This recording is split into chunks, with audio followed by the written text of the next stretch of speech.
The icy wind blew down the street, pushing the man before it. Frost was already forming on the windows and the air bit through his old coat as he swept the cobbles. This was a routine he knew well, a job he'd done his whole life, a village he'd lived in for 77 years, though the swish of his broom against the ground was his only companion. He walked slowly towards home, stopping to pocket some turnip tops from a midden. A dinner of scavenged scraps was nothing new to him. His cottage was freezing and dark.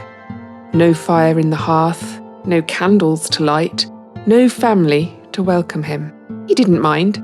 This was how he liked it. Another day without having to spend his hard-earned coins on anything or anybody.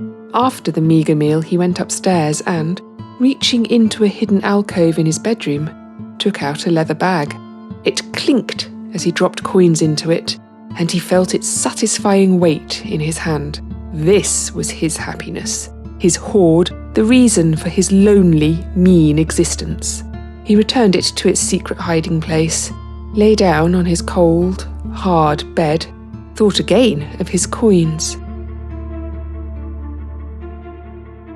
and died.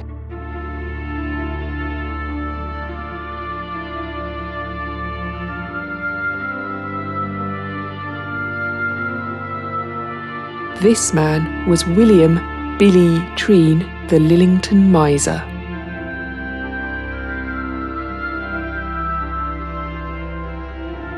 Born in 1733, when Lillington was a small hamlet to the north of Royal Leamington Spa in Warwickshire, Billy worked as a labourer and road sweeper. What local legend records of Billy's life is not extensive, but while he worked and was paid for his efforts, he famously spent as little as possible. Instead of parting with money to feed himself, he begged for scraps from his neighbours, seeming to survive on vegetable waste.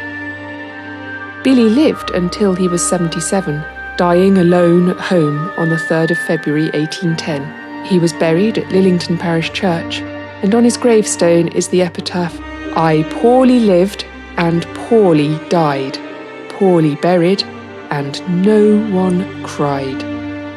His miser's grave is still in the churchyard today, with this unkind, lasting memorial to Billy's life barely visible on the worn gravestone. Being so well known for his unwillingness to spend money, it was thought that Billy must have a stash of coins somewhere. All those meals of scrap stew and potato peel porridge would surely have saved a few pennies, but despite a thorough search, no one found Billy's hoard. Billy's cottage changed hands over the following years, and in 1922 it became the home of Mr. and Mrs. Greenway. Mrs. Greenway's time in the cottage was marred by an overwhelming sense of unhappiness. The property radiated an eerie, unsettling atmosphere, and one of the upstairs rooms felt particularly malevolent. She couldn't bear to go into that room or even pass by it on the landing. Spending a night in there was out of the question. While no ghostly figures were seen or spectral sounds heard, a sense of dread and unease permeated the space to such an extent that Mr. and Mrs. Greenway were soon preparing to move out.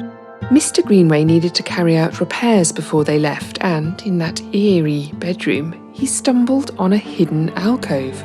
Reaching in, his hand brushed what felt like a small bag, hard with age. It was a leather purse full of 17th century coins. Was this the hidden hoard of Billy Treen the Miser? Local newspaper reports from February 1922 suggest that everyone thought they had, indeed, discovered the stash of the local celebrity whose name became a byword as stinginess. The cottage doesn't exist any longer, having been knocked down many years ago, but do the owners of the new houses built on that site ever feel Billy's presence? Or was Mrs. Greenway's experience of cold dread in that room the Lillington Miser's last attempt to protect the fruits of his lifetime of frugality and meanness? Did she sense Billy Treen's restless spirit making a final, desperate push to safeguard his precious hoard?